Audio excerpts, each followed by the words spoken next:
ही पूजा केल्याने खूप छान असतं घरामध्ये। या ठिकाणी जे आहे आपली नागदेवतेची पूजा या ठिकाणी करता, सो त्याचप्रमाणे आम्ही पण या ठिकाणी केली आहे। तर बघू शकता तुम्ही त्याच्यामध्ये नरसिंह, नाग, जिवत्या, बृहस्पती।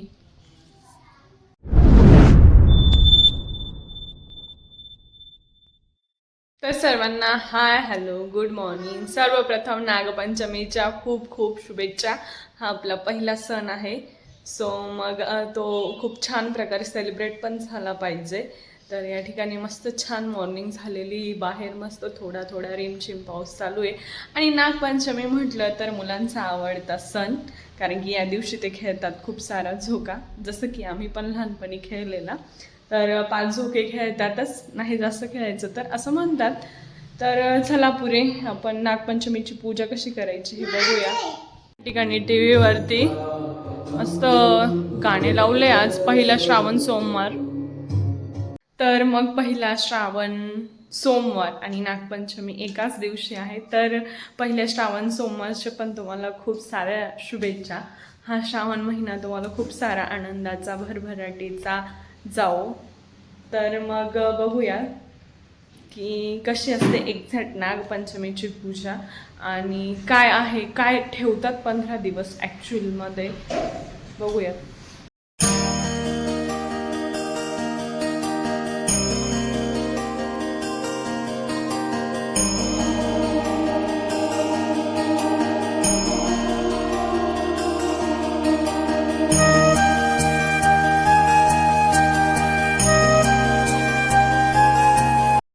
सकाळी सकाळी मस्त तुळशीला पाणी वगैरे घातलं आणि सूर्यनमस्कार केला।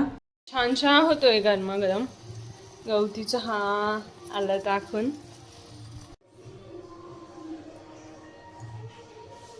मस्त त्यात लिंबू स्क्वीज केलंय, मस्त असा बारीक बारीक पाऊस पडतोय।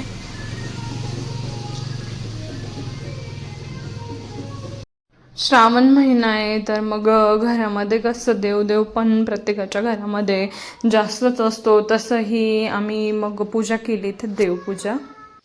या ठिकाणी जे आहे आपली नागदेवतेची पूजा या ठिकाणी करता, सो त्याचप्रमाणे आम्ही पण या ठिकाणी केली आहे। तर बघू शकता तुम्ही त्याच्यामध्ये नरसिंह, नाग, जिवत्या, बृहस्पती आणि वृत हे असतात। आणि आजच्या दिवशी या घड्याचे आणि हरणाची मान असतो, सो त्याची माळ आम्ही इथं बनवून लावलेली आहे। आणि हा प्रसाद पण या ठिकाणी दाखवला आहे। मस्त देवपूजा पण झाली या ठिकाणी रोजची, छानपैकी प्रसन्न असं वातावरण आहे। पंचमी जी असते त्या दिवशी आमच्याकडे जो तवा आणि कढई 12 वाजेपर्यंत ठेवत नाही, सो मग आम्ही रात्रीच यासाठी वेपर्स तळून ठेवले होते।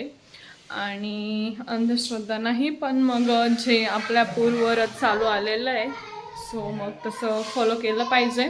आणि 12 नंतरनं बाकी सगळ्यांना उपवास असतो श्रावण सोमवार, मग खिचडी बनवायची आहे। या ठिकाणी 12 वाजून गेलेले, सो मग आणि सगळ्यांना श्रावण सोमवार आहे, तर मग सगळ्यांसाठी या ठिकाणी साबुदाण्याची खिचडी बनवली, मस्त गरम गरम खाल्ली।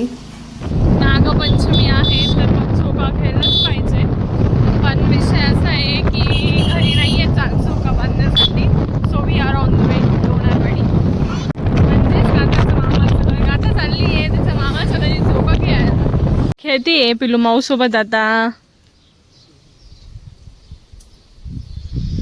तुला आनंद झाला? खूप आनंद झाला? वाव, आपण आज वाडीला का बरं आलोय? मग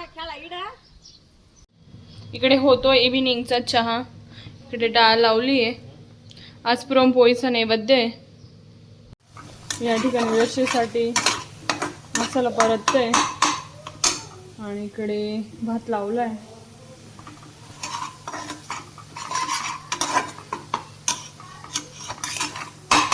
चांगला परतून घेतला का चांगला सार लागतो, तसा पण हा जो सार आहे तो छानच लागतो बघा।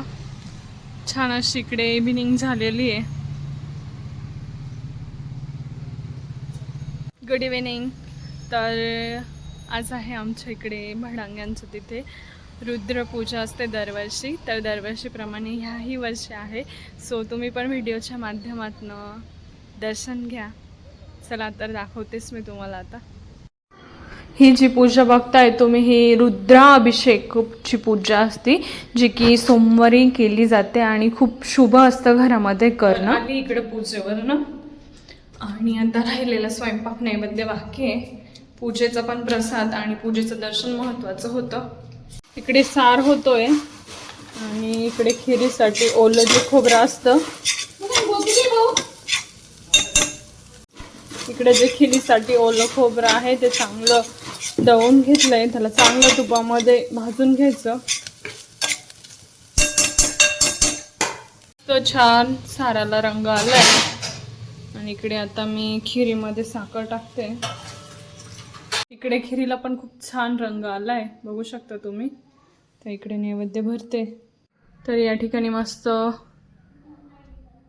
छान वाटतं, देवाजवळ प्रसन्न वातावरण. इकडे नागनरसोबाची सकाळची पूजा आणि आता इकडे मी नैवेद्य दाखवते. एक आपल्या देवघरामध्ये आणि एक नागनरसोबाला पूर्णाचा नैवेद्य आजचा. छान असा या ठिकाणी नागपंचमीचा जो सण आहे तो आम्ही सेलिब्रेट केला आहे. आमच्याकडे या दिवशी तळलं जात नाही, सो आम्ही भजे वगैरे बनवले नाही. व्हिडिओ आवडल्यास लाईक, शेअर, सबस्क्राईब करा.